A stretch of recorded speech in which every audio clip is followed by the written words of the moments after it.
روزے کی حالت میں گرم پانی میں وکس وغیرہ ڈال کر بھپارا لینا یا کوئی اور دوا ڈال کر بھپارا لینا،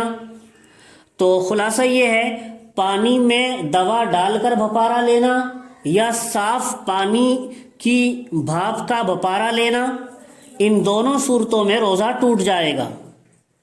اور اسی سے جڑا ہوا مسئلہ یہ انہیلر کا ہے، جو دمہ کے مریض کو سکون کے لیے لینا پڑتا ہے، مشین سے کیپسول کے اندر سے دوا لینی پڑتی ہے تھوڑی سی مقدار میں، تو اگر کوئی دمہ کا مریض بغیر انہیلر کے استعمال کے رہ ہی نہ سکتا ہو اور بظاہر اس کا بدن صحیح سالم ہو، تو بظاہر تندرست ہے وہ،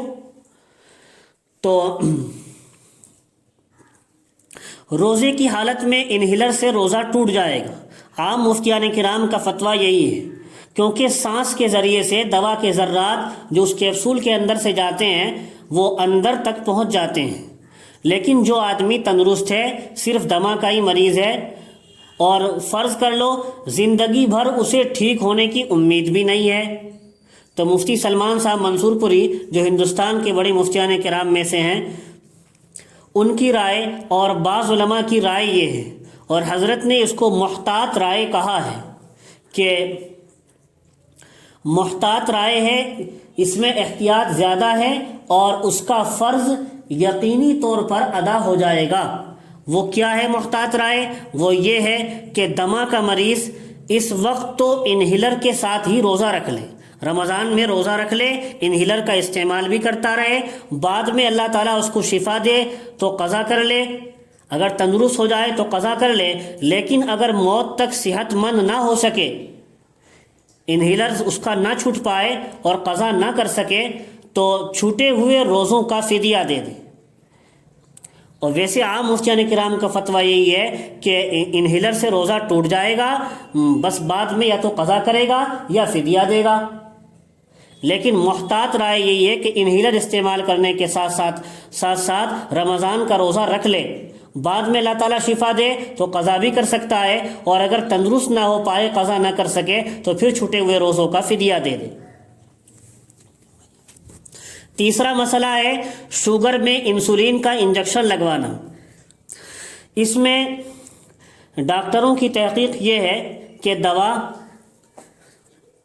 ڈائریکٹ پیٹ میں نہیں پہنچتی، اس انسولین کے انجیکشن سے دوا ڈائریکٹ پیٹ میں نہیں پہنچتی بلکہ گوشت میں پہنچتی ہے۔ اگرچہ یہ پیٹ ہی میں لگاتے ہیں انجیکشن، لیکن دوا گوشت ہی میں رہتی ہے، اور پیٹ میں ہی لگانا ضروری نہیں ہے، ڈاکٹروں کی تحقیق یہ ہے بلکہ ران اور کولے پر بھی لگایا جا سکتا ہے۔ تو انسولین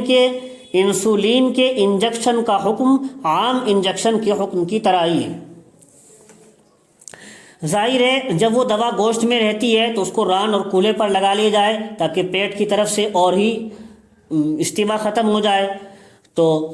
انسولین کے لیکن پیٹ میں لگایا ہو یا ران اور کولے پر لگایا ہو، جب دوا گوشت تک ہی رہتی ہے تو انسولین کے انجیکشن کا حکم بھی عام انجیکشن کے حکم کی طرح ہی ہے۔ جیسے عام انجیکشن سے روزہ نہیں ٹوٹتا، اسی طرح انسولین کے انجیکشن کے لگوانے سے بھی روزہ نہیں ٹوٹے گا۔ چوتھا مسئلہ یہ ہے دل کے مریض کا زبان کے نیچے گولی رکھنا۔ دل کے امراض میں جو گولی زبان کے نیچے رکھی جاتی ہے، اس کے بارے میں فقہاء اور مفتیان کرام یہ کہتے ہیں کہ اگر وہ گولی وہیں زبان کے نیچے ہی جذب ہو کر گھل جاتی ہے، وہیں جذب ہو کر یہ سمجھیے وہیں گھل کر جذب ہو جاتی ہے، بس زبان کے نیچے ہی، اندر تک نہیں جاتی، تو اس سے روزہ نہیں ٹوٹتا۔ لیکن اگر دوا کے اجزاء